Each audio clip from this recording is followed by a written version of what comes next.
Okay. Okay, people, you're welcome once again. You're welcome once again.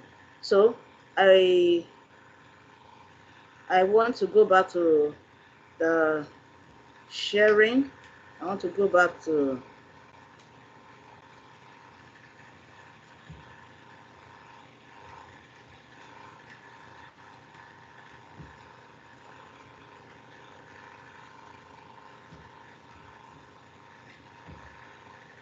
okay. So let us start. Let us continue this way. I don't know if you can see my screen now. Can we all see my screen now?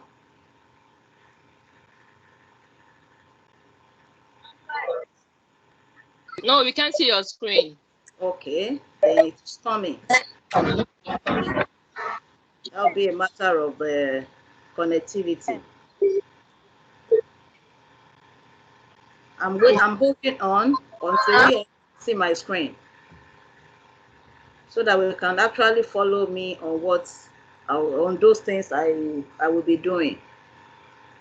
Can we see it now? Can we see my screen now?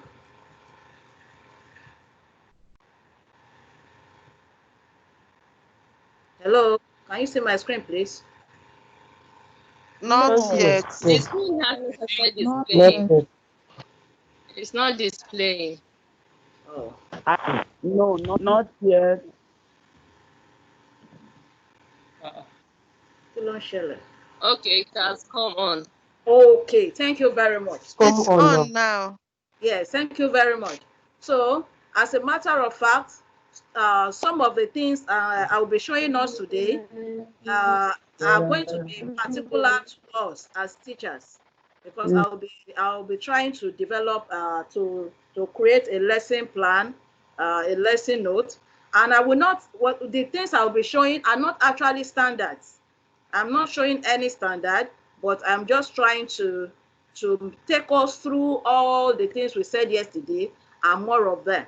So before I start, I can decide, because I can see my middle, I have a middle indentation here. I don't know if you can see my blinking cursor as it jump from the left, clicking on tab. My middle cursor jumped from the left to the middle, where I have this my center indentation tab. This my center tab. So I want to remove all those. Because I want to remove all those, I will come to page layout. So I am on my page layout now. I am on my page layout. I want to choose the indentation from the left. I want to choose the indentation from the left. So I believe we can see that effect. As I increase it, you see my blinking cursor keeps moving from the left into the middle. So depending on where I want it to be, I am going to choose and leave it there. So right now I want it here, and my right, I want to reduce my right indentation, or let me just leave it at 0. Let me just leave it at 0. This is my right indentation. This is my right indentation. Then I am coming to this left now, where I have my tab. This one that looks like the normal L is my left my left tab. We can see it. It is showing left tab. I don't know if it is actually showing, if my screen is following my audio presently. It is showing my left tab. Because I have actually preset my left tab from here, the only thing I want to get rid of is this my center tab. This, where I have my cursor now, is my center tab here. I want to get rid of it. So I'll click here. I will click at this left, very close to my vertical ruler. I'm clicking on it. When I click once on it, you can see it has changed to the icon of my center tab. So I will come here. I don't need this center tab right now. I don't need it. I don't need the center tab, so I have moved the center tab away. So peradventure, I mistakenly click on tab. Peradventure, I mistakenly click on tab. My tab will just jump to where I have my right tab. I have my right tab here. My right tab is like a reverse of the L that denotes my left tab.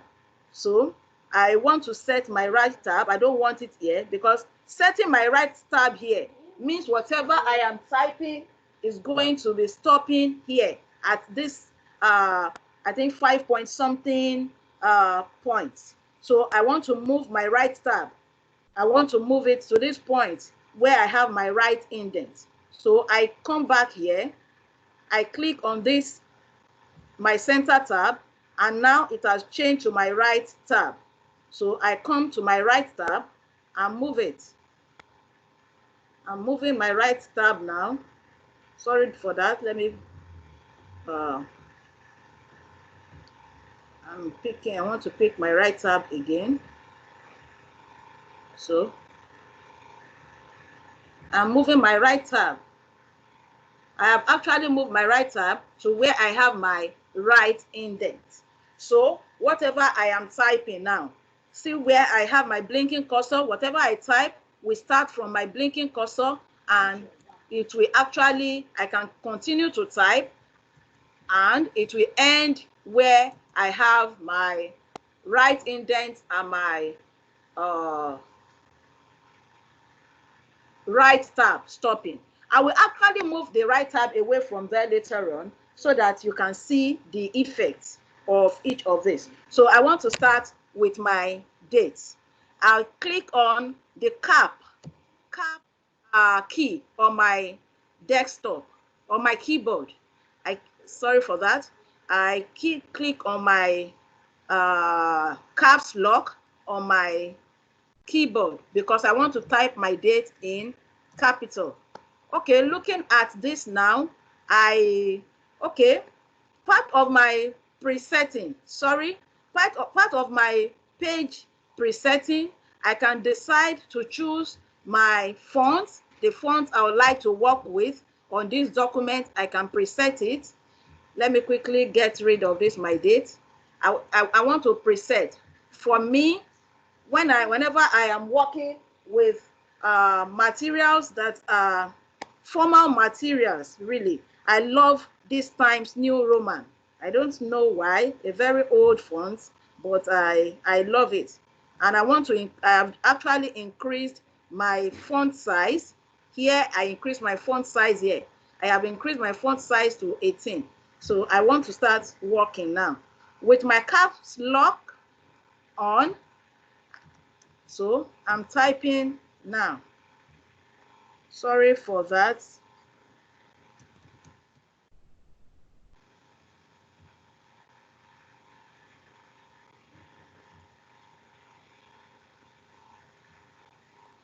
Okay, let me keep working on my Calibri. Then we can actually use that later on to teach Format Painter.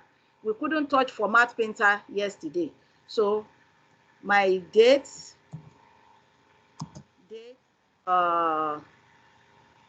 let me see, on Monday. So I'm releasing my cap lock now. I have released my cap lock. Because I have released my cap lock, whatever I type now is going to be in lowercase. But I want by Monday, just like we know that Monday is a proper noun, I want it to start with capital N. So I have Monday,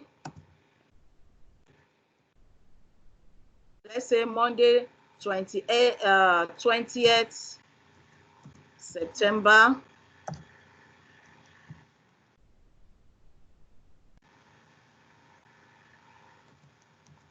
So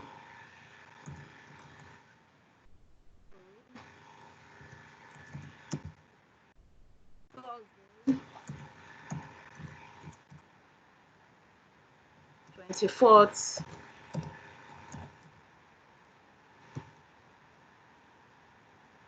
Thursday, 24th September.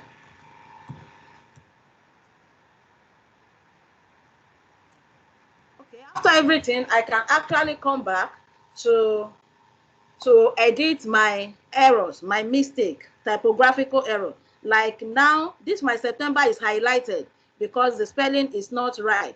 I can bring my cursor to the middle and right click on it, then bring suggestion for me. And if what I want is actually the other spelling, I can tell it to ignore. So clicking on enter now, clicking on enter, my cursor jumps to the next line. It has jumped to the next line, and we can continue to write and write the subject, the class. If I have to be typing everything, I'm looking at the time we have, it is not going to be actually enough. So let's say this is just what I want. I can choose. We talked about highlighting yesterday. Let's say I want to highlight dates. I want to highlight dates. I will bring my cursor to the back of this D and double click on it.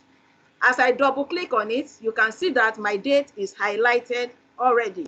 So I can choose to bold my date. I can choose to bold it. I can come here to change the font size, the font style for my date. I can choose to change the font size also for my date, depending on my choice. I can also come to the date in particular, highlighting it. How do I highlight my date? I said it yesterday. You can bring your cursor to the back of M here. Since I want to highlight everything on that line, I'll double click at the back of M here and drag it across. I drag it through the sentence that I want highlighted. Another way that I may also do it, because some of us find it difficult to click and drag. I can bring my cursor to the back of M here and click just once, hold down my shift button and use my arrow key that points to the right. I can use the arrow key pointing to the right to highlight through that sentence.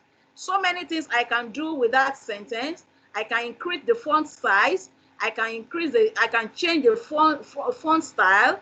I can change the font color.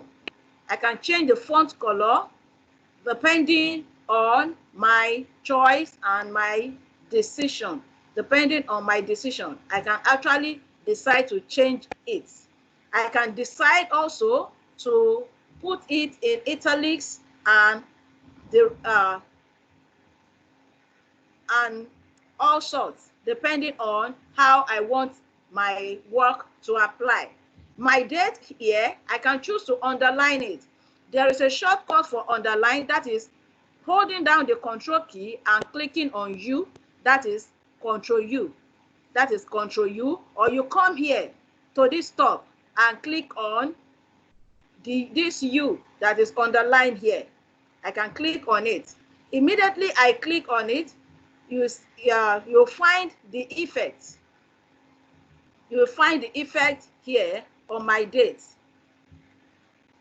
You'll find the effect of the underline. Now I have underlined my date. I have made it bold. I have changed the style and the rest. Okay, I want to quickly say that clicking on enter now, you can find out that because I made use of italics on my date here, Monday 20th September through Thursday 24th September, because I put it in italics, my cursor is still bent. So whatever I am going to be typing will be in italics and the font color of my last font. So I want to take it away from italics. I will just come back here. It's either I press I'll just come back here and click on that I. That I is no more highlighted. When I'm working in italics, you will see italics will be highlighted like I have it now. When I need to bold, you can see my bold and italics I highlighted. So whatever I type will be bold and will be in italics. If I decide to click on the underline, whatever I type now, it is bold, in italics and underlined like I have it. So I want to move on. I want to write my learning objective. And because I want to write my learning objective and I want us to see the effect of my right tab, I want us to see the effect of my right tab. I want to quickly come here. I still have my right tab here. I want to pick my right tab. I'm picking my right tab. I'm moving it away from here, such that whatever I am typing for my learning objective, I am not telling us now that after date is learning objective. That is not what I am saying. I'm not teaching us how to write our lesson plan. We know after date, we write subject, we write class, average age, and all the sorts. So I can't take us through all those now. So I am jumping all those steps. I just want to write my learning objective now, and I want us to see the effect moving my right tab away from my right indent. I want us to see the effect it can have on whatever I type. So I have moved my right tab here right now, and I want to continue to type because I don't want whatever I want to type to be bold, and I don't want them in italics. So I am coming here. I'm clicking on bold and italics again. I have moved whatever I want to type away from there. But remember, the last font color I used is blue. Of course, all these text formatting are things that should really come at the end of everything you want to type. So I want to write my learning objective now. I have hold down my caps lock. So learning objective. Don't worry, at the end of everything, we are going to do the formatting, the text formatting at the end of everything. So learning objectives. So I want to say at the end of the lesson, okay, not all learning objectives are measured at the end of the lesson. So some are measured during the lesson. So let me just say the students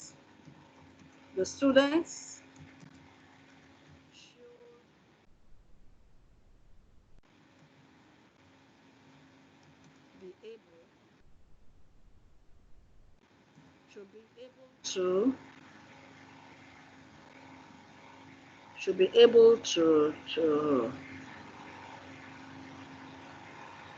let's say, okay, depending, of course, our learning objective, depending on the topic we are taking, actually depends on the topic we are taking. So I want to say at the end of the lesson, uh, let's say I am taking a topic like percentages. Okay, so I want to say at the end of the lesson, look at now I have moved my center tab here. I have moved my center tab right. I have moved it to the beginning of my THE. That is the of my learning objective. So I click on enter, my cursor comes. Please let me, I want to hold down my, okay. I want to hold it down here. So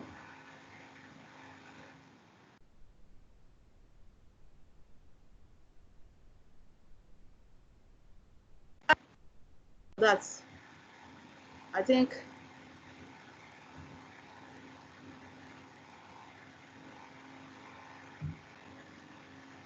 okay. I don't want to take us through all those. They are actually, I apologize for this. Okay.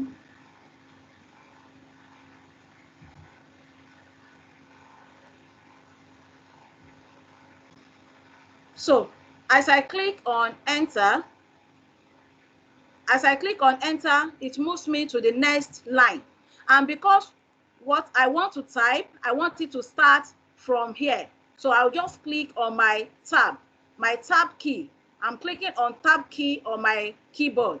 As I click on tab key, you see my cursor jump from the left. My cursor will jump from the left to where I dropped my center tab. It has jumped from the left to where I dropped my center tab. So whatever I am typing now is actually going to be showing at that point. Because I have some like 2-3 objectives, I can come here. So we are talking about bulletin now. I come up here. I am still in the home menu. This is still the home menu. So I come up here and pick the type of numbering I like. Depending on what you want, you can choose numbers, you can choose letters, you can also choose bulletin. Like we have different types of bullets here, depending on your choice, actually, depending on your choice. So for me right now, I love my learning objectives to be in Roman, lowercase Roman numeral. So I have taken the number 1. I want to say the students should be able to explain percentages. Explain percentages.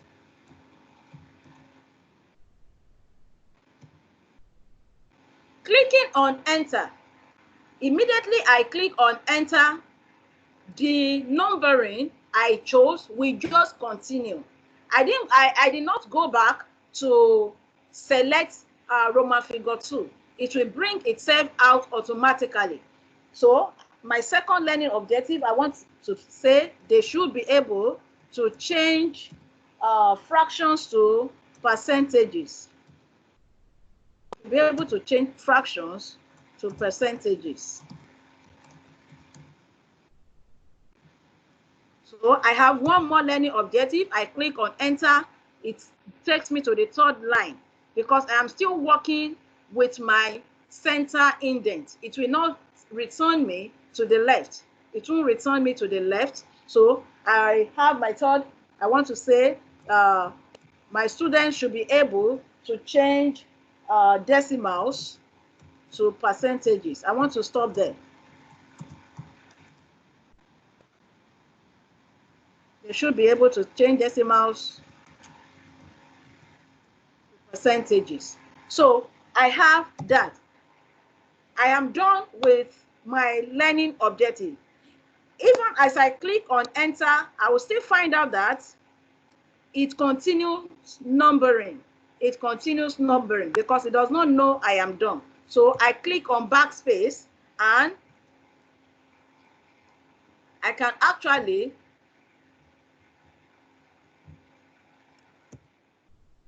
percentages. I click on backspace and I want to move back. I want whatever I want to continue to type, and whatever I want to type, I want it to continue to appear to the left. So I have to move my left indentation, my first line indentation and my hanging indentation. I am moving them together now, back to the same position where I started typing my date and learning objective from. So I have moved them back to that place so that I can continue typing. Let us say, okay, after my behavioral objective, I don't want to talk about any keyword. Ordinarily, we know we talk about keywords as teachers, but today I don't want to talk about any keywords. So I want to write my content. I have locked down my caps lock on my keyboard, so my content. My content. So I want to talk about my content. We can start typing and continue typing. But let us say that I don't want to have any introduction for my content. You know, for content, we usually have introduction and all the others as teachers. But because of time, I am saving us of all those fundamentals. And I just I have some key things I want us to learn. So I'm just going to those key things I want us to learn right now, actually. So I want to, let's say, for example, because I'm working with percentages, my topic is percentages. I want to represent percentages. Of course, on our keyboard, we have the percentage symbol. On my own here, I have it on top of 5. To type any of the things I have at the top of these numbers, I have on my 1, I have exclamation mark. On my 2, I have the at. I have at. On my 3, I have hash. On 4, I have a dollar sign and all the rest. To type any of the things we have at the top, we hold down the shift key. Holding down the shift key and clicking on the particular key that has the thing we want to type, we can actually type all the things that are at the top. We can actually type anything found at the top. Like I am typing so many symbols now under my content. That is not what I intend to do. So I come here. I taught us about 3 ways to highlight yesterday. The first is coming to the beginning like this and double clicking. Coming to the beginning of the word and double clicking. Since I want to delete, I'll just click on, I'll press delete on my keyboard. Another way to highlight is to bring our cursor to the beginning of the word that we want to highlight, hold down the shift button and use the arrow key to drag through what we want to highlight. And I mentioned it also yesterday that if it is a complete line, like now I want to delete this complete line, I can bring my cursor here. I'll bring my cursor to the left until my cursor will change to a slanted arrowhead like I have now. Clicking once on this slanted arrowhead, I have the entire line highlighted. So I am clicking whichever way you have done it. I have clicked on delete and I have deleted that. I have actually deleted that. So for me, I am teaching mathematics now. I am teaching mathematics, and the first thing I want to put in, I want to write my examples. So examples. Number 1, I want to number my examples. So I come back to numbering. I come back to numbering here at the top. I am still in the home menu. I click on it and it opens the different types of numberings for me. Let me go with this first one. So my first example for today is 69%. 69. I am holding down the shift key on my keyboard and pressing on number 5. On my number 5, I have my percentage symbol. So because I have hold down, because I am holding now down on the shift key, pressing on the key that has my percentage shows my percentage symbol. So I can say my percentage is equals to, I want to write percentage, 69% is equals to 69 over 100. It is not acceptable in mathematics to write 69 over 100 like this. We discourage our pupils from writing like this. In fact, it counts against students in WAEC and other standard external examination. This is slash. This symbol here is slash, and it's a computer language. It's a computer language. It is not for mathematics. So it is not acceptable for you as a mathematics teacher to write 69 over 100 like this. So how do I write my 69 over 100? So that is taking us to the next thing I want to talk about today. There are different ways I can do this actually. I would tell us the rigorous one. It is not actually rigorous because Some other time, you may not have any choice, any other choice than to do that. So I want to insert because I'll be using more and more of that format. I want to just do one. I want to do one, and so that I can always go back to it to copy and use severally. So I am coming to insert now. On my menu bar, my menu bar is where I have file, home, insert, design, page layout, references, and the rest. So I am coming here now. I am choosing on the insert. I have clicked on insert. I come here. I want to insert a text box. I want to insert a text box. So clicking on that, it will bring me the different type of text box. I can also choose to draw my text box. For me, I always prefer to draw my text box. So I have chosen that I want to draw my text box. So you can see that my cursor has changed. I don't know if it has also changed on your screen. So my cursor has changed. I'll just bring my cursor to where I want to draw my text box. I double click on it and drag. I double click on it and drag.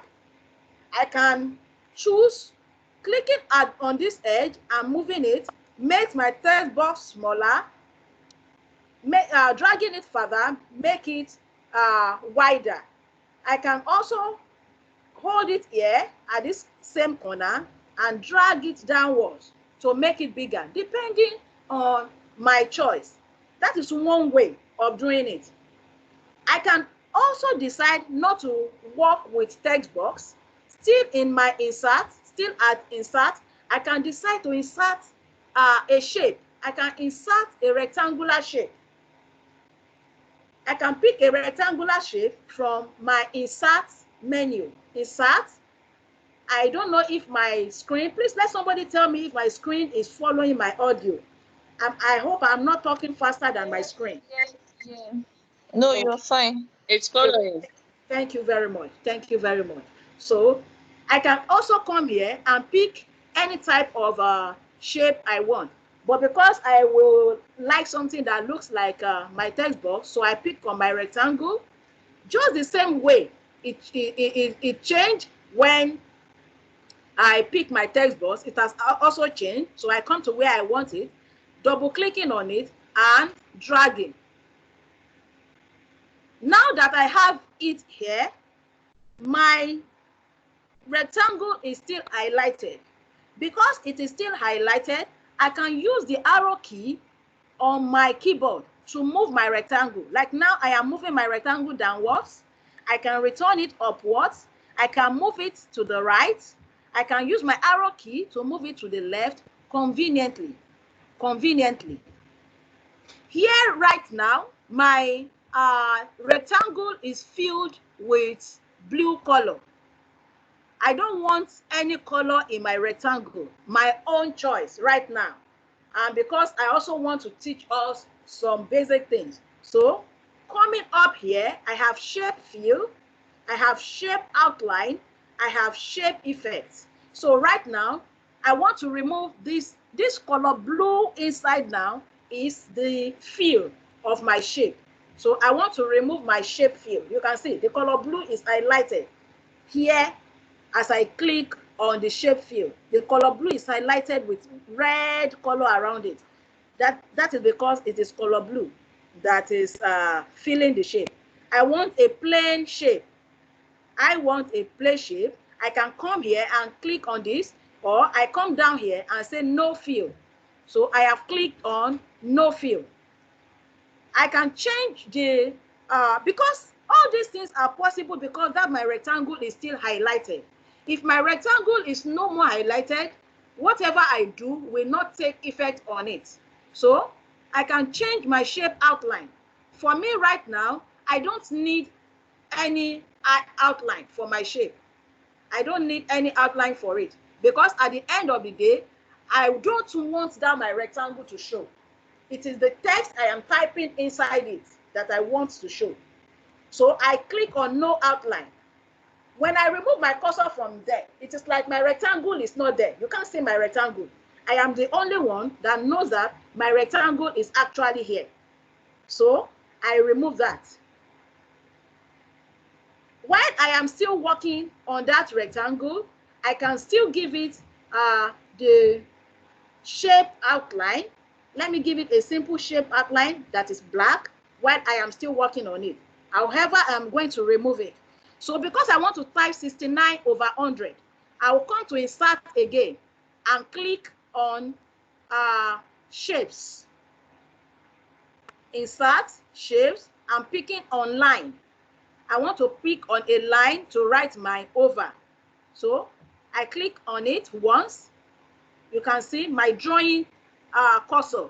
My cursor has changed to drawing. So I come under that my rectangle, double click on it and drag. Double click on it and drag. So to whatever essence, the line is highlighted. When I click outside, my line is no longer highlighted.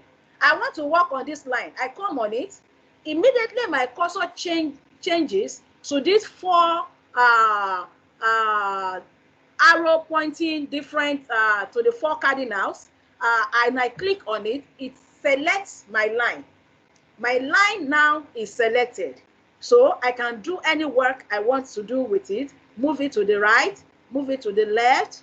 I'm using my arrow key on my keyboard now. I can use it to move it anywhere depending on my choice. I can also, okay, maybe I have just realized that, oh, this line is bigger than what I want actually. I can reduce it. I come to the bottom. Because the line is highlighted, I come to this button. Immediately, it is my cursor changes to this slanted double arrow end line. I double click and drag to reduce my line.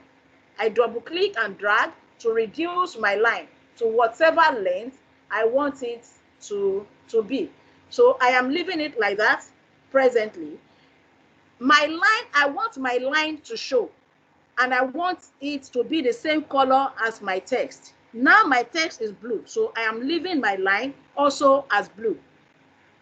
I want another rectangle at the bottom because I'll be writing 100 at the bottom. So I will come here to select. You don't have to go and pick another rectangle. I'll come to my rectangle. Immediately the cursor change to this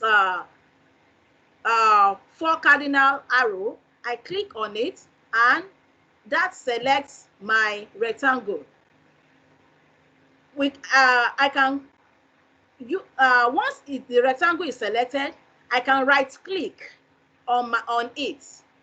Once I right click on it, okay, it is no longer selected, so copy is not showing here. I go back to select. I'm going back now to select. I right click on it.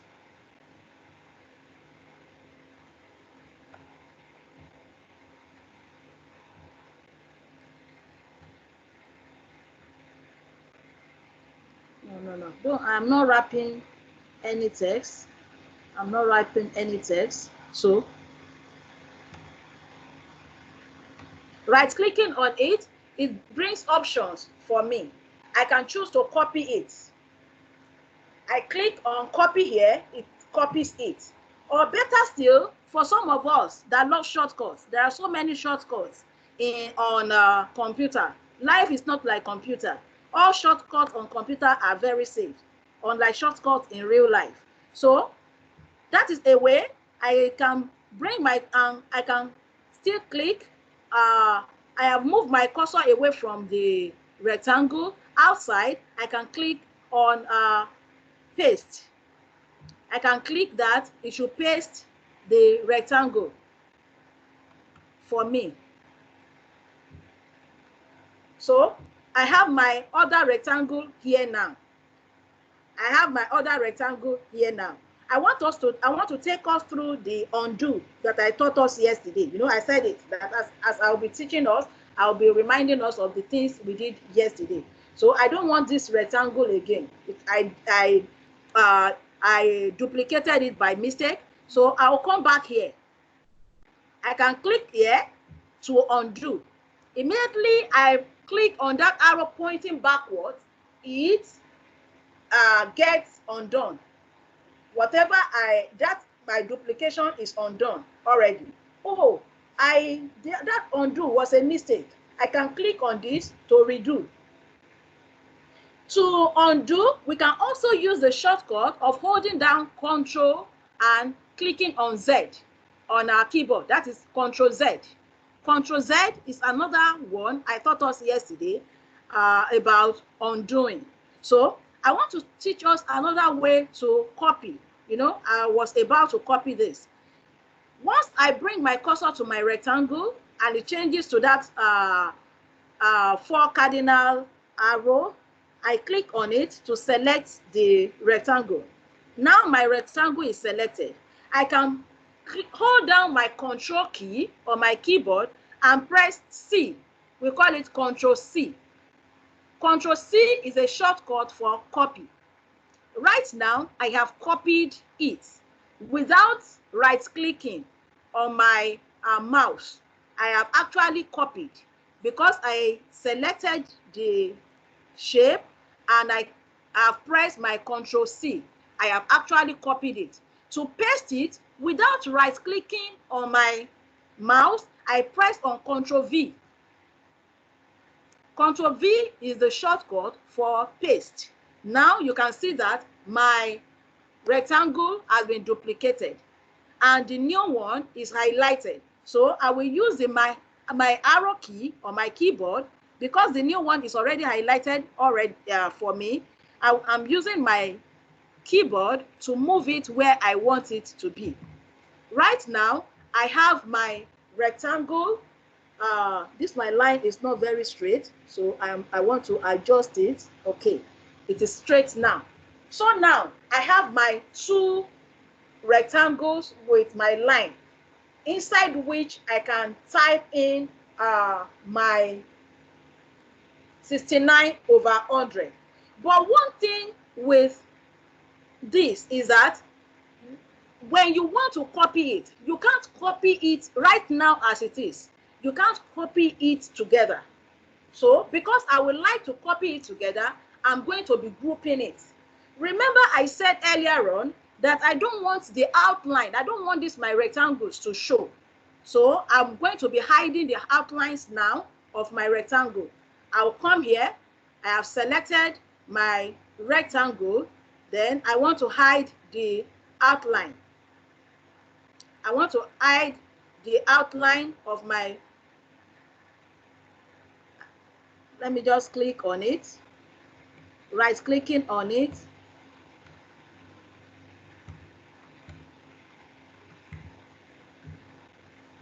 Please pardon me for that. Pardon me for that.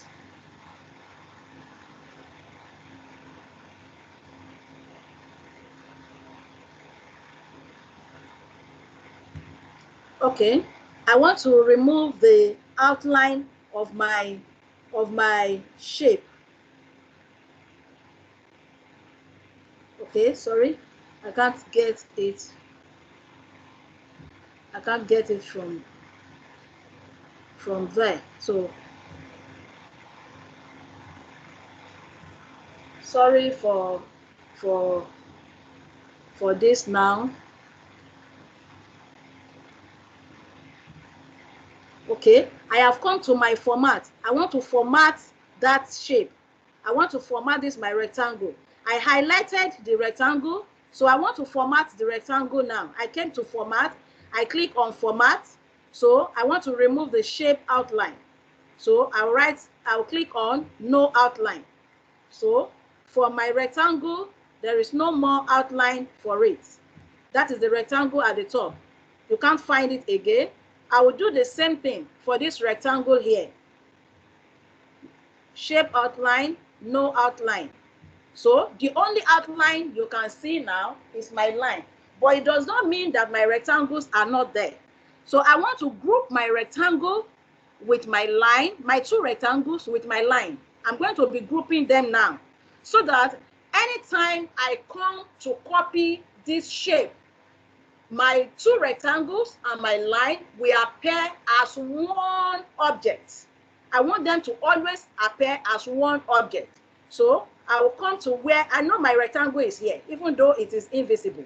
So I'm going to be, immediately this sign changes to the 4 cardinals, I know that it has located my rectangle.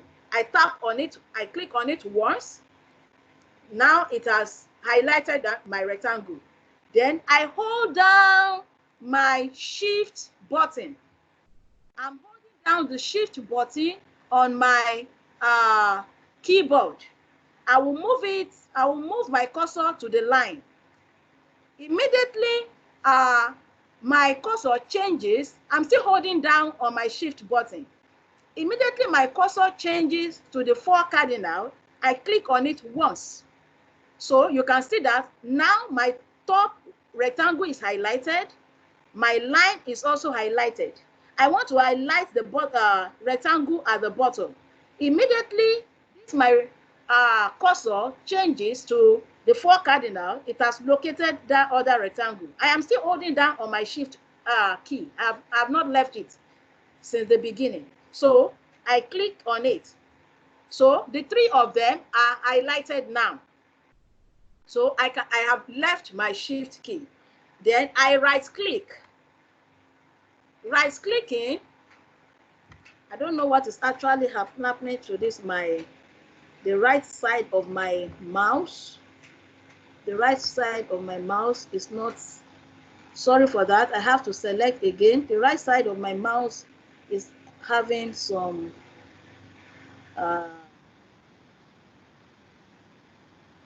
technical issues. It's not responding as it should. Right clicking should bring me a list of options. Sorry. Right clicking normally should bring me, but because now the left side of my mouse is having a problem, there are always other ways to do things on the system, because it is expected that at some point or the other some things will develop fault. So I will come to format. That is another way. Ordinarily, if the right side of my mouse had responded, it would have brought out options for me. And one of the options would have been group. But because it did not respond, maybe your own is responding, then you can just click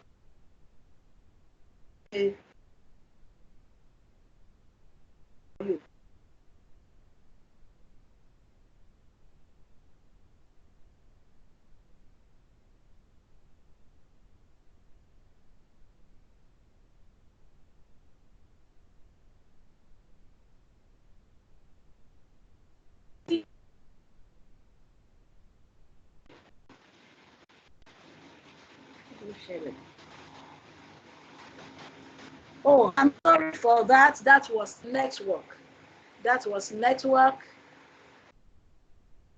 Sorry for that. So let me continue to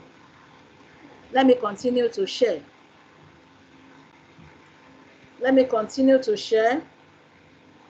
So,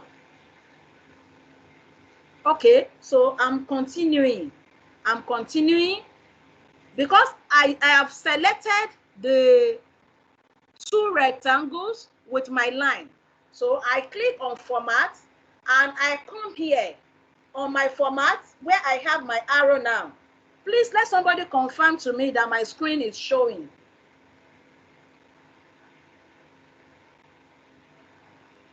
Your screen is showing. Oh, thank you very much, ma'am. It is.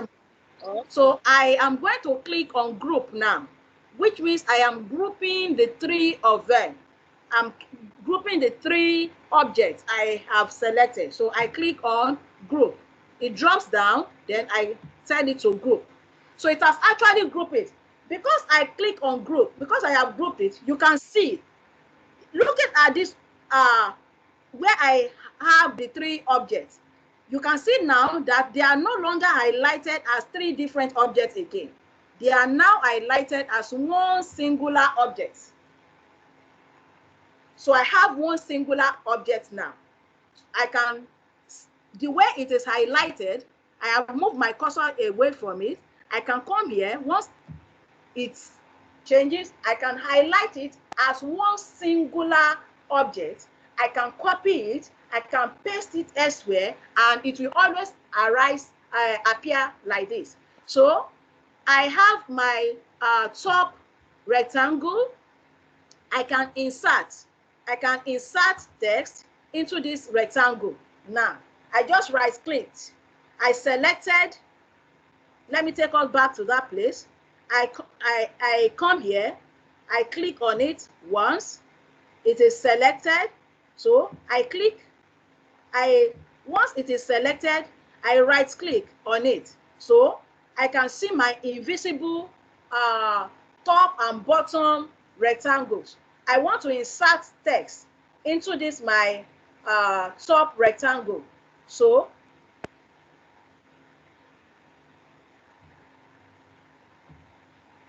I want to insert text into this now. So I will click on insert text. Sorry about that.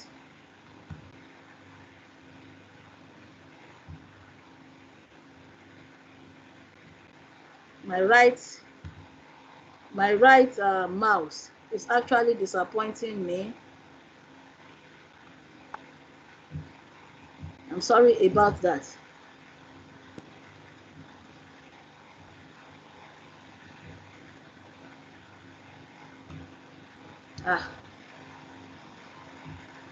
This is a machine. I'm sorry. This is a machine. We can't choose when it develops a fault. Okay, so it is responding now. It has responded, and I want to insert text into this. I want to insert text into this my rectangle, into my top rectangle. I want to insert text into it. So I'm not copying.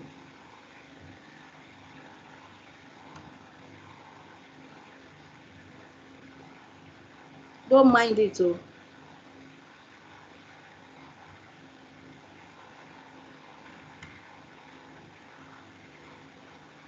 Oh, I'm really sorry for this my right mouse. It's disappointing me now. It's disappointing me. I don't know if your own is working as expected.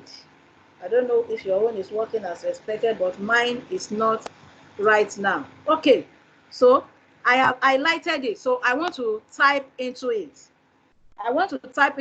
So I want to type my 69.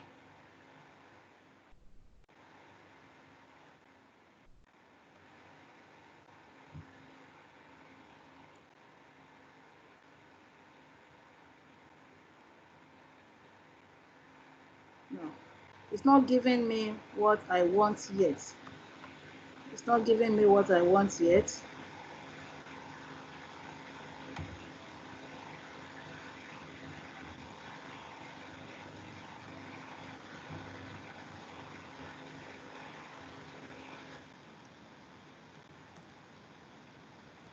Oh, sorry about that.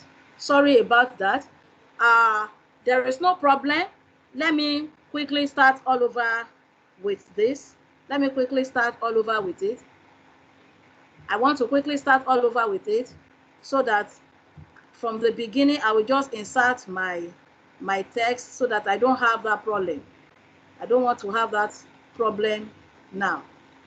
The problem is just brought to me. So I want to add text. I have just selected my rectangle again and I right-clicked on it. I have just drawn my rectangle again, right-clicking on it. I want to add text to it. So I'm adding my 69. I've added my 69 inside it. Let me leave it like that and come back to my insert, choose my line. I have my line under it. Let me make my line straight. I'm moving my line upwards.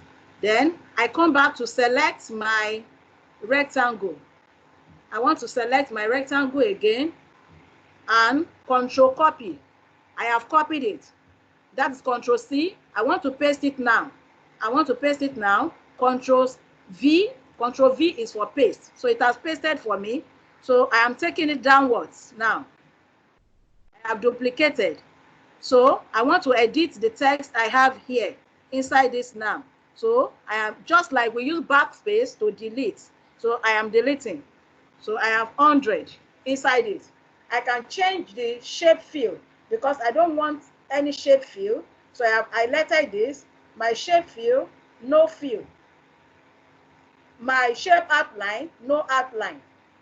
Sorry to interrupt you. Can I interrupt you, Mrs. Moninuola? Sorry, sir. Okay, I said, can I quickly interrupt you? Okay, please, go ahead, sir. It's actually time we stopped, and Oh. I'm going to the other side. Can I leave you here? Join us later. Okay, sir. Let me just quickly round up with this. But that means we will not actually be able to conclude on what document today because we have not looked at. I have so many other things: headers, footers, okay. Wrapping text, symbols, you know what? paper column, newspaper column, and the rest. Just put a full stop somewhere because of people's battery too, and then data. Then we meet again, and then we plan probably another day for Word before we move on to PowerPoint. Okay. They're actually waiting for me now. Okay. So I'll join you later, boss. Okay. But I'm still here, but I won't say anything. Just round up the class and then let's close the class. Okay, so we have removed the shape fill. And we want to add our text to this box right now.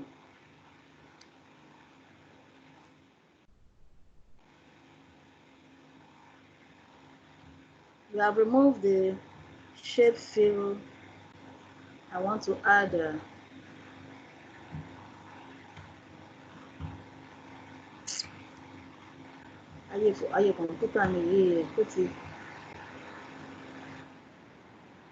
Oh, I'm so really sorry for what I'm experiencing now.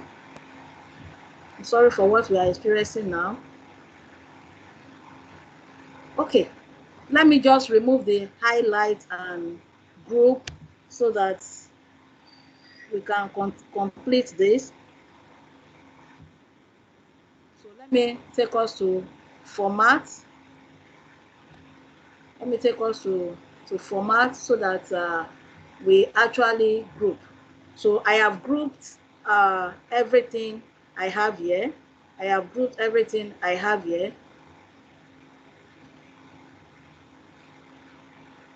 So anytime I come and select, it selects it as one singular object and not as three as it is. So Control copy, I can always copy it and paste it elsewhere as a singular object. I can always copy and paste it elsewhere as a singular object. Yes, I said that was the rigorous way of doing it because obviously we have seen that it can be it is not usually as rigorous as this anyway. Don't let me scare us, but because of the challenge I am having here with the right side of my mouse. To type this 69, let's say, okay, now I have come here. I want to continue with my numbering. For my example 2.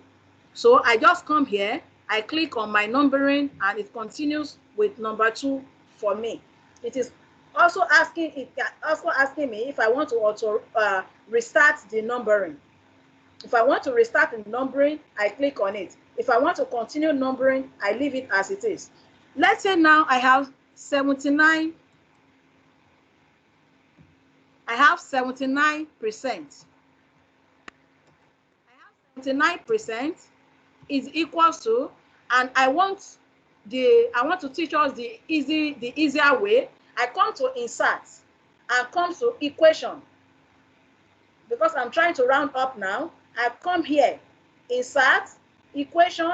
I'll just drop down the equation and scroll down to look for anything that looks like something over something, since that is what I want.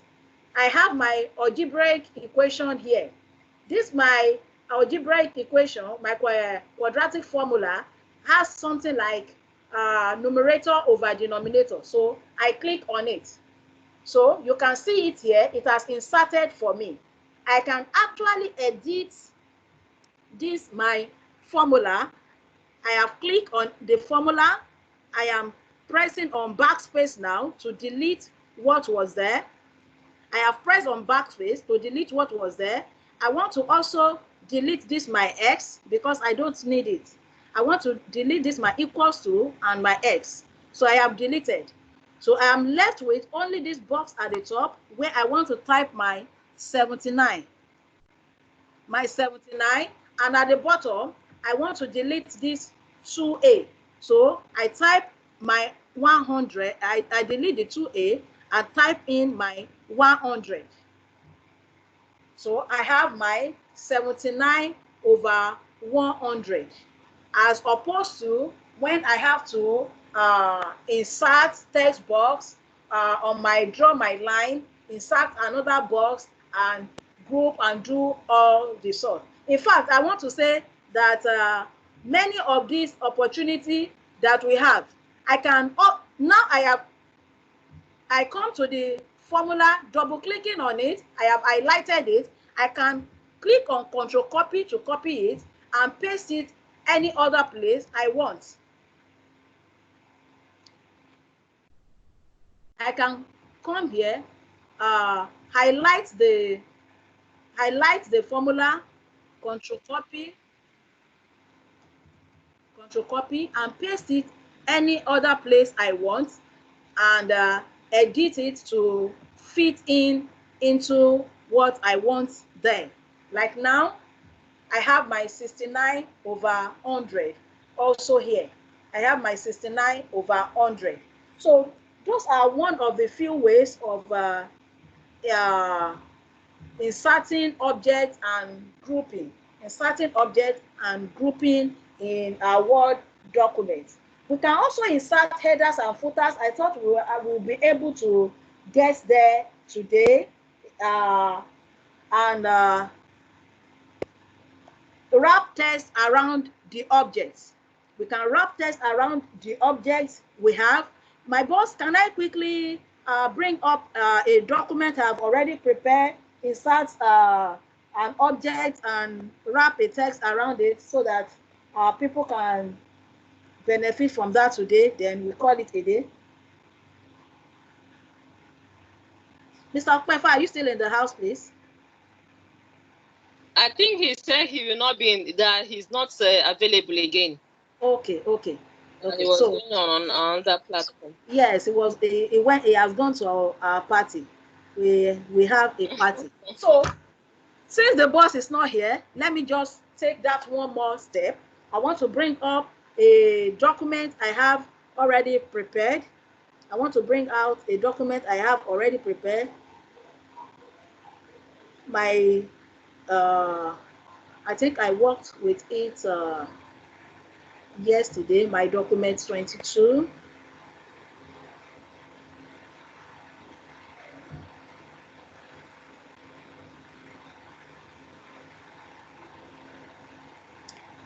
Okay, let me just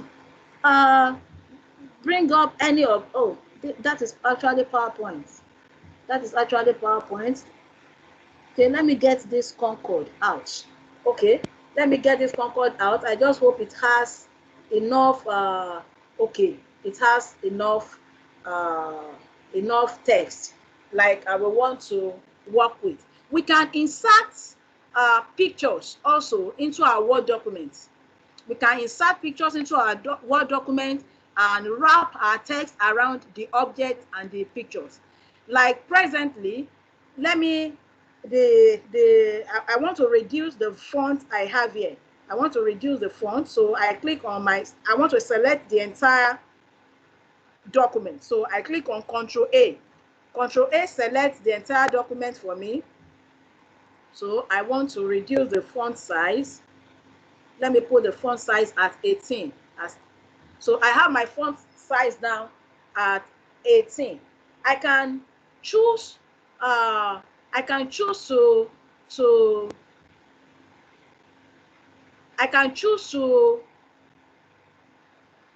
change the way my document appear.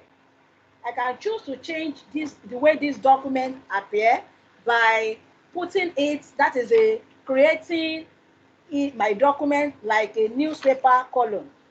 I can create my document as a newspaper column. This particular document where I am working now, I can make it look like a newspaper column. I come to my page layout. I come to my page layout and I come to column. Where I have columns here, I will click on the drop down to have the number of page layout I will want it to appear. When I choose 2, it has taken effect already on my document. You can see the way my document is appearing now as 2 columns. I can choose more than 2 columns. I can choose 3 columns. Look at it as it is appearing now. I can also select that it should have more columns. I can decide the size of each column. When I come to more columns here, I am clicking now on more columns. So when I come to more columns, I have the option that will to have equal column width. When I click on this option, now I am no more on equal column width. If I want equal column width, I'll select equal column width. Now it is marked. So whatever, I can't change the column size. But when I deselect, Sorry, ma. I think your audio is not the same with what the screen is presenting. okay, like my audio is faster than my screen, ma. Yes, ma. I don't know. I don't know if any other person is also experiencing same. It happens. Yeah, It happens. same here with me. Okay. So please let me go back to the beginning. Then I will try to be slower with what I say. So I want to create my work as a newspaper column now. So I come to page layout. From page layout, I come to columns. I can choose the number of columns I want my work to appear, whether 2 or 3 or depending. Like now, this is Ma, left. excuse me, ma. Yes, ma'am. My screen is actually still showing the lesson notes example you did earlier. So I don't know if it's a network problem from my end.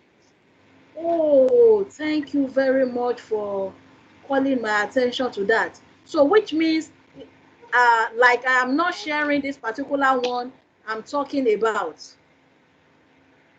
Or maybe, yes, ma. Thank you. Yes, that is what is actually happening. Sorry, I got carried away. Yeah. I'm sorry for that. I should have known. Oh, no I got problem. carried away. Okay, it's okay now. So this is the way my document appears. Thank you very much. Thank you very much for that. This is the way my You're document welcome. appears. But I want to make it into a newspaper column. So, let's say I'm here, I'm in home. So I will click on my page layout. I come to page layout, clicking on page layout. I hope my audio is going with my screen now. Yes. Yes, ma'am. Thank you very much, ma'am. Yes, So ma'am.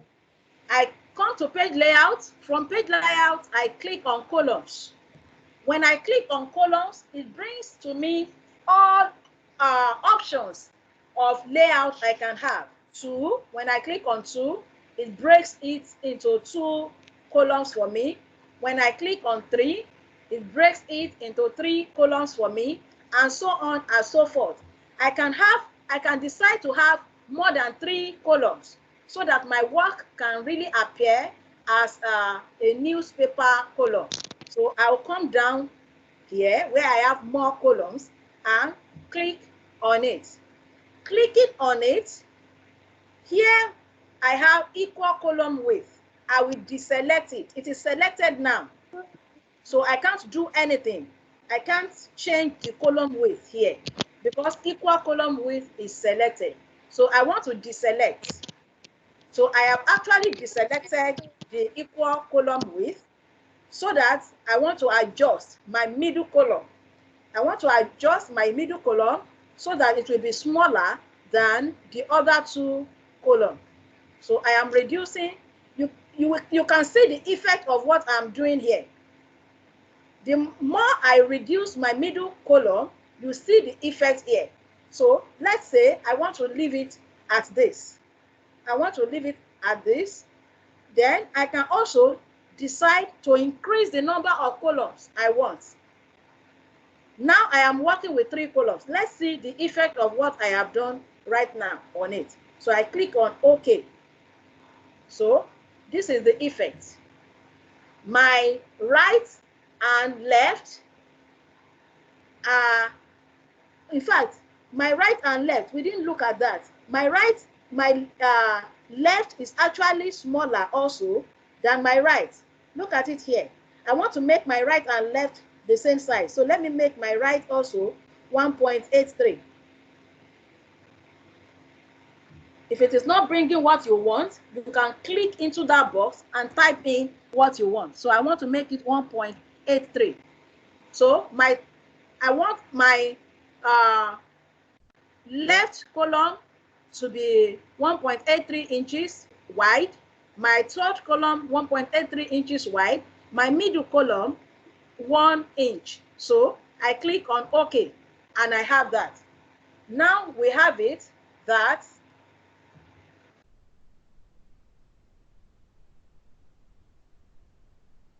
on while our middle column is smaller. While our middle column is smaller. We can always go back to change whatever we have set. I can increase the number of columns I want. I can increase it to 5. I can increase it to, okay, the maximum here is 7. So let me say, okay, I want to choose equal width. So I have selected equal width. So each of them are going to, each will be 0.64 inches. So I click on OK. So this is the way my work appears now. My work appears like this. If I don't like what I have done, I can undo, clicking on my Ctrl Z, or coming to this top to return it. In fact, now this is the way my original document appears. So you can see there is no more thing to undo, except I want to redo. My redo is the one that is highlighted now. Undo is no more highlighted because this is the original way this document look like. And please remember, whatever you are doing to your document, whatever changes you are making, always remember to save. If you don't save and let's say power goes off, whatever changes you have made goes with it. Whatever changes you have made goes with it. I am not saving now because I do not intend to change the way this present document look like. I want to show us how to insert picture. I'm also watching, checking the time. I have like 2 or 3 more minutes to end this. Before the end of the 2 or 3 more minutes, let me teach us how to insert pictures into our Word document. I was thinking we are going to be able to get to inserting table, headers, and footers. But just like Mr. Okwefa said, and with our consent, we can always plan another day. There are more things to learn in Word. And the major thing is that nobody, no particular college, no singular training can give you everything you need. So we just give you everything in bits so that you have a bit of all. So now I want to insert a picture. So I can come here. Because I am online, I can insert online pictures. I can insert pictures from my computer. This is my computer. I can insert pictures from my computer. I can go to a particular document. I can go to a particular document and bring up a particular picture that I want. If I don't want to do that, I can take myself backward. Going backward now, I can choose to insert from an online storage. I can choose to insert from online picture. Because I am online, it brings to me my Bing image search. Because I have OneDrive, it has given me the option to browse my OneDrive and bring a picture from it. But right now, I want to search from online. Let's say I want a picture of Apple. So I have typed in Apple into my Bing image search and I click on search. So it has brought me different pictures of Apple. Different pictures of Apple. Depending on what I like, I have different types of apple. Is it apple juice? I can choose whatever picture, whichever I like. So I want this, so I click on it and tell it to insert. Insert.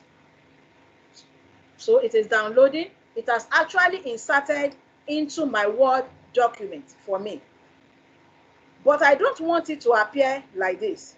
I can reduce the size of this apple. With this rectangular box around my apple, it means my apple is selected. I can deselect my apple, moving my cursor away from there.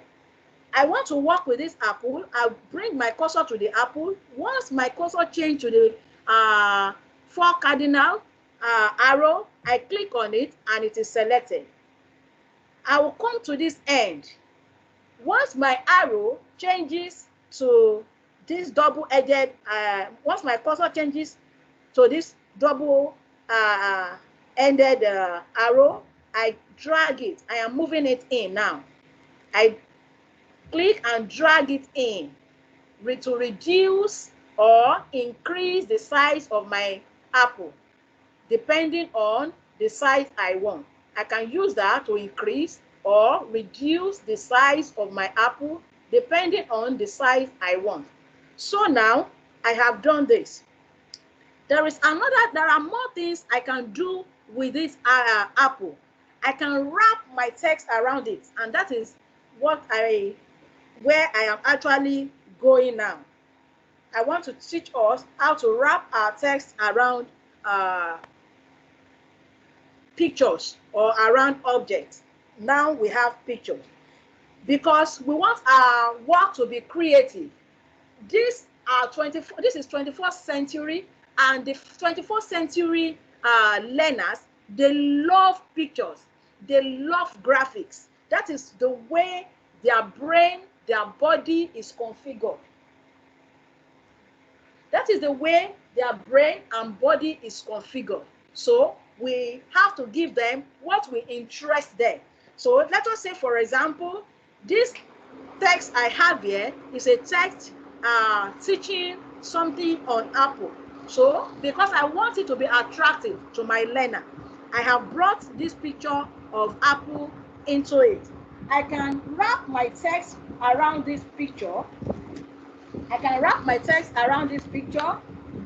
The way this picture is selected presently, I will come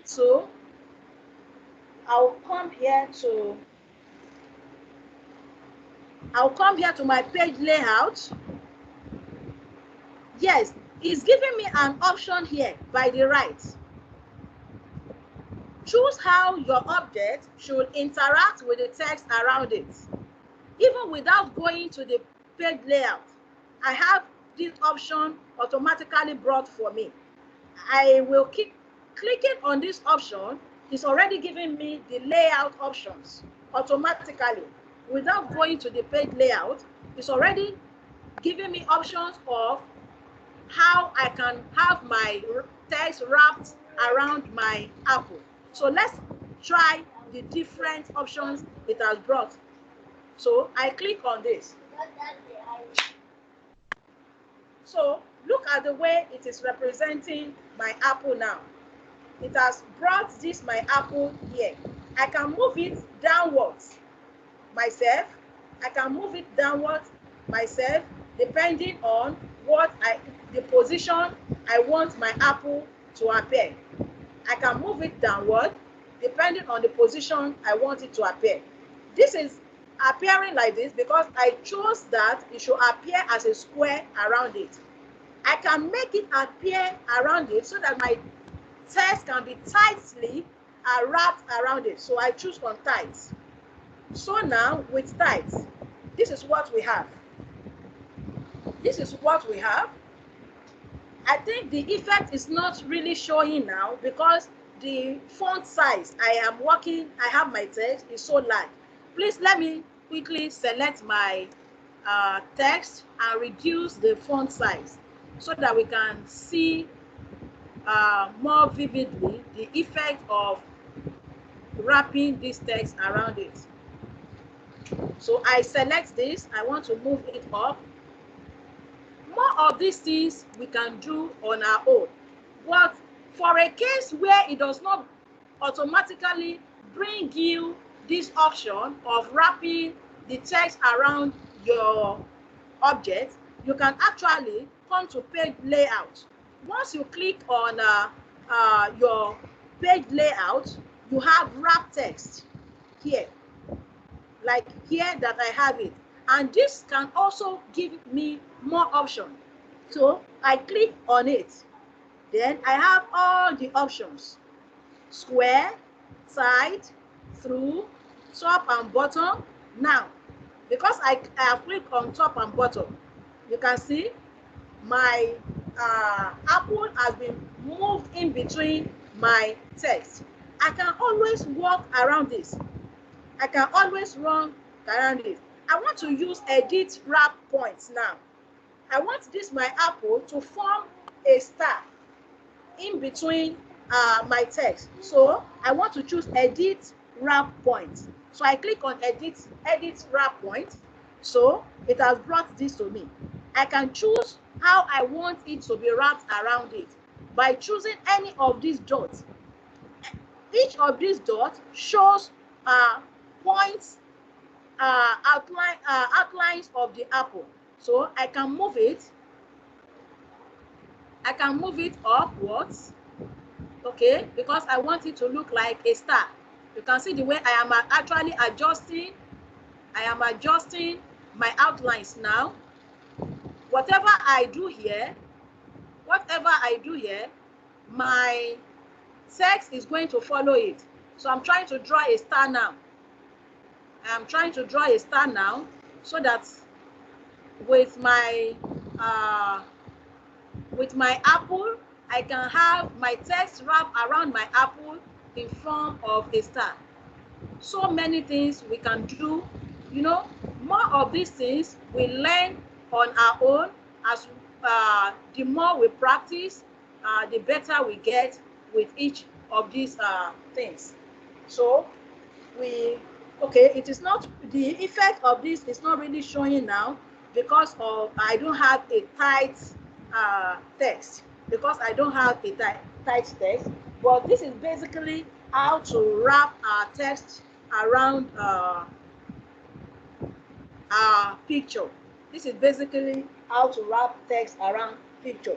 And I want to stop here for today because of our time, and as women we have so many other work to do at home. I want to stop here for today.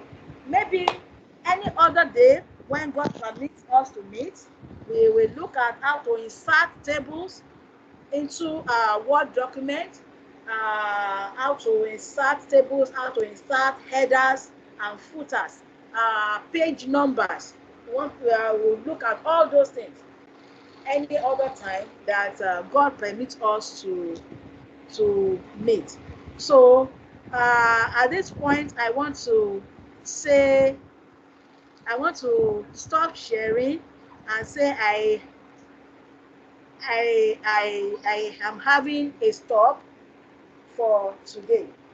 At this point, I am having a stop for today. Thank you very much, wonderful ladies, for your time, your attention. Thank you very much. Thank you so much, Ma. ma. Really Really appreciate appreciate this. it. Thank And you, it's a ma. very Mhm. interesting section. Thank you, ma. You're welcome. You're all welcome. I hope we learned. I hope we learned. Yes, we did. Yes, ma. Okay, that is Yeah. very good. I'm so excited to know we Thank you. learned. You're welcome, man. You're welcome, man. Yes, Yeah, thank you, Mrs. Moninuola. oh, Thank you thank you. very Oh, much. I'm not you are in the house. Oh, you made it here. Congratulations. Yes, the network has been up and off for me, but finally I made it. Thank you very Oh, much. God congratulations. bless you, ma. Thank you Amen. very much. God bless you too. God bless every one Yeah, of you. bless you, ma. I want to leave some Amen. Amen. for Okay. questions. I want to leave some minutes for questions. Uh, does any one of us does anyone have any question? Please let me leave. Okay, I have a question. Please come up, so you will see. Okay, ma. While you were doing the lesson plan, Yes, ma'am. when you clicked on enter Yes, for ma'am. you to move from maybe like dates to learning objectives, I Yes, ma'am. noticed that the space in between, as in the space between dates and learning objectives, is quite kind of wide or kind of large. So I don't Okay. know, is it meant to be that way, or there is also another any of the menu, but something we can do to also make Oh, the yes, I see what you are the trying to stuff to do. come closer. Yes, ma'am. Yes, ma'am. There is something we can actually do, and that can be part of our preset. I want to share my screen now. Let me quickly share my screen with us again. Let me share that. I think this is where we have that work. Okay, we can preset all these things from the beginning from our page layout. In my page layout, I can okay, yesterday we talked about the spacing before we start typing and after typing. In between, the pages in between text can also be preset. Now from page layout,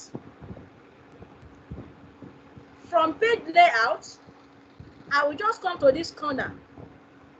That corner where I have an arrow pointing downwards. I'll click on that arrow for my paragraph setting. Clicking on that, I'll come to my line spacing. There are so many things I can do here.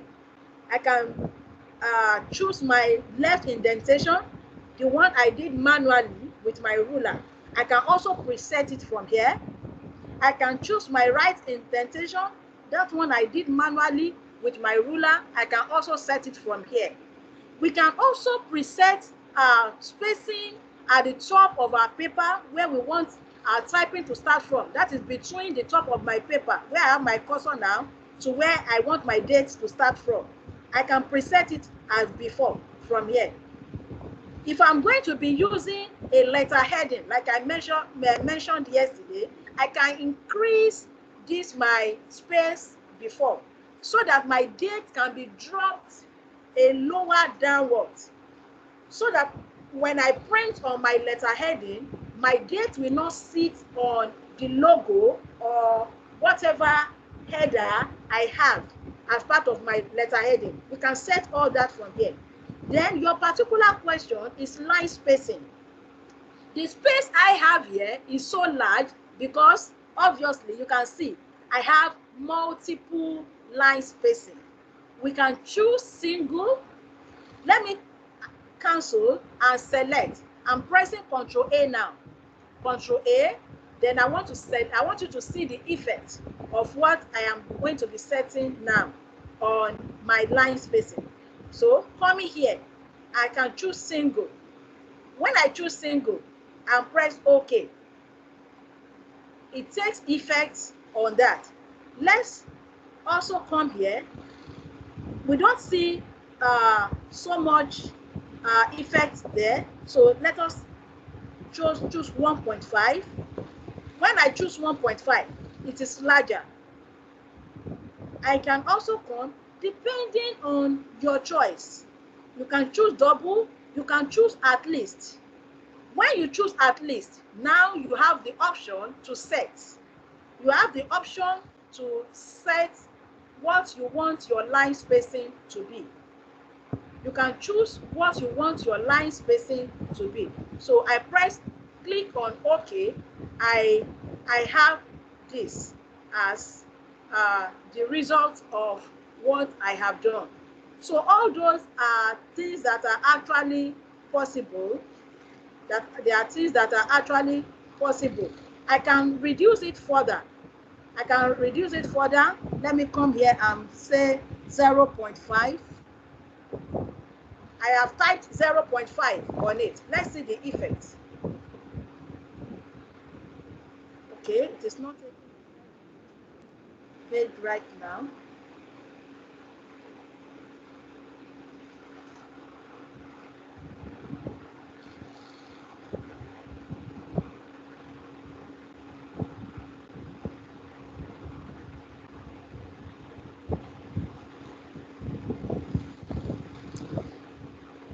So that is just that about all these things. That is just okay. Okay, so I think what happened the other time. Sorry about that. I have actually scattered what I have here. So we can line spacing is something we can actually preset. Line spacing is something we can actually preset. So we can also set it as default to show what we would like to our work to look like anytime we are working. So let me say exactly 0.5 now. Exactly 0.5. Oh, I didn't. Okay, it's telling me that my line spacing cannot be less than 0.7. So I have selected my text again. Let me choose the exactly 0.7. That will show us more effect. We are going to see the effect 0.7. Okay. Look at what it has given me, which means it has actually moved everything I have together. The point that I can't I can't appreciably see what I have typed. So I am increasing it now. So the more, what I'm just trying to show us is that the more you type anything here, it takes effect uh, in your uh,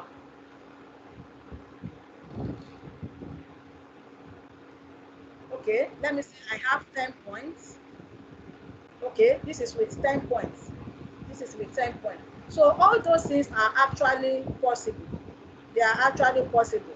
The more we practice, the more we learn with each of the tool and the possibilities with them. Have I been able to answer your question, ma'am? Mrs. Thank you, ma. Yes, ma. Okay, ma'am. Please, do we have any more questions this evening?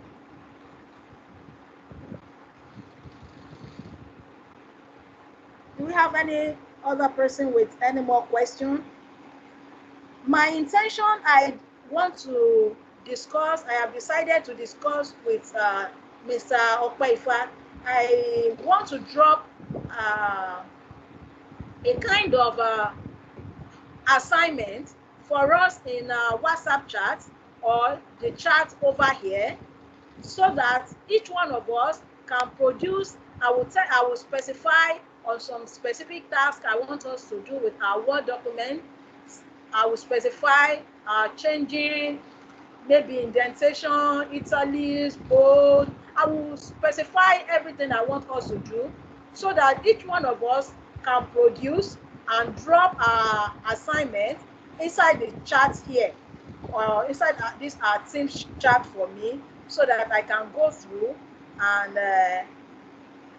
at least see what each one of us have been able to learn and can produce. Do we support this motion, please? It's a motion. I am just suggesting. Yes, I support. Okay, thank you, Yes, Mrs. ma'am. Fadipe. Yes, ma'am. Okay, thank you, Mrs. Fadipe. I will also discuss with Mr. Phenomenon and get back to us either through our team chat here, or more conveniently through our WhatsApp chat. So on this note, I want to call it a very good evening for every one of us. Let us keep working with our Microsoft Word. Let us keep exploring. The more we work, it doesn't bite.